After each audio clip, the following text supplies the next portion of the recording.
Unitat 6. Exercici 7.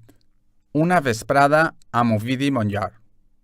La primera vegada que el vaig escoltar va ser en una trotinat casset que l'àvia usava per a resar el rosari, quan les mans se li entumien de tant de trenar fil i sentia que desfeïa i necessitava, desesperadament, els amanyacs de tots els sants i les verges i els àngels del cel.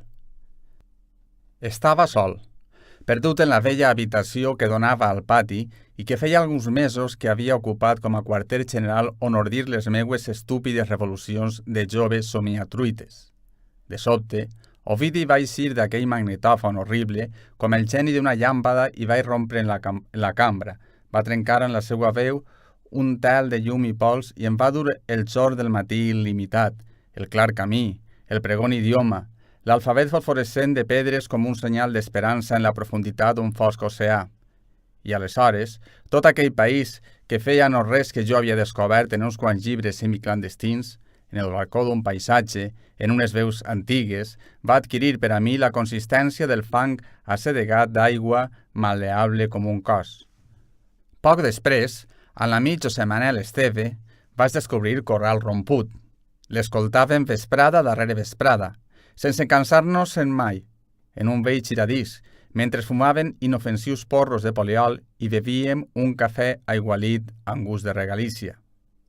Ens aplegaven ritualment, només per escoltar Corral Romput, en el seu minúscul estudi ubicat al damunt d'un incitant magatzem de roba íntima per a senyores, amb vistes a un pati on s'amuntegava la llenya de taronger, un pati amb un tros de cel i la mida d'una pàtria.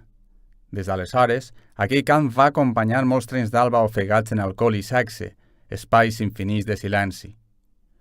Una nit d'agost de finals dels 80, Josep Manel i jo anàrem a Xàtiva per escoltar l'Ovidi i el Toti Soler.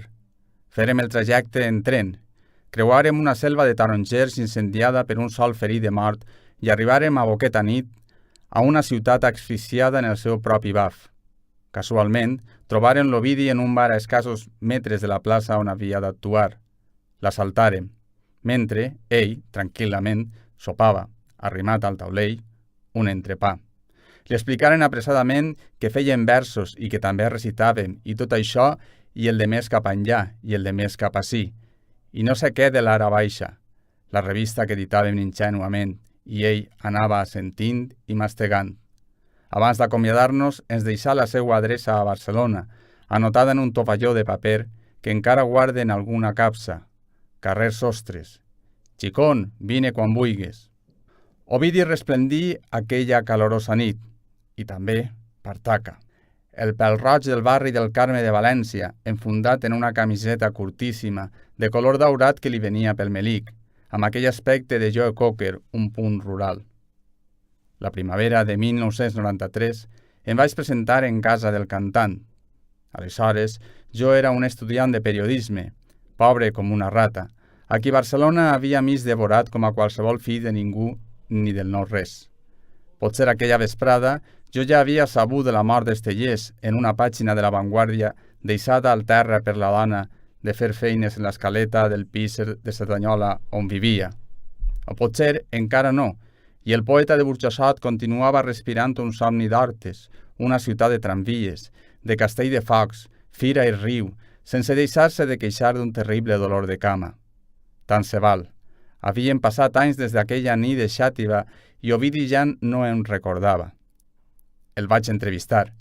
En quedà una peça insubstancial i amateur que per sort vaig perdre. Encara recorde, però, algunes coses de la nostra conversa. Ovidi es dolia amargament dels governants. Havien deixat la nova cançó de banda. Els cantants feien nosa. Ell feia nosa. Aleshores, per mi era difícil d'entendre el que en deia, però avui ho comprèn perfectament. Tot plegat, la nova cançó va ser cruelment sacrificada pel que s'apuntava com una mena de règim. Així les coses, la feina per a un artista controvertit i sense pèls a la llengua s'havia convertit en un bé escàs. L'administració només volia contractar aquella xomenalla del rock en català, inofensiva i festívola, devia pensar. I ell, és clar, volia treballar, treballar, treballar. Aleshores anava enfeinat amb Joan Vinyoli. Se sentia atrapat pel nàufrag Vinyoli i els seus versos senzills com un grapat d'arròs en l'almosta de les mans.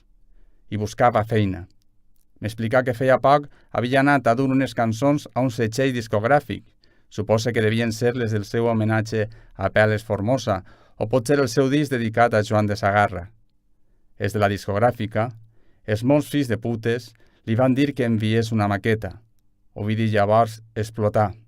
«Es vaig engegar a la merda, ja sabeu qui sóc», es vaig dir. «Si voleu alguna cosa, ja en trucareu». El recorde una mica prim, i una mica trist, i una mica cansat, i una mica de tot. Poc abans de l'hora de partir, em va combinar a veure amb ell el Barça, o bé, anar-me'n. Vaig optar per escampar el poll i me'l vaig deixar a Sostres, aquell pis menut i lluminós als peus del Parc Güell, amb Amor, Guardiola, Stoico, Laudrup.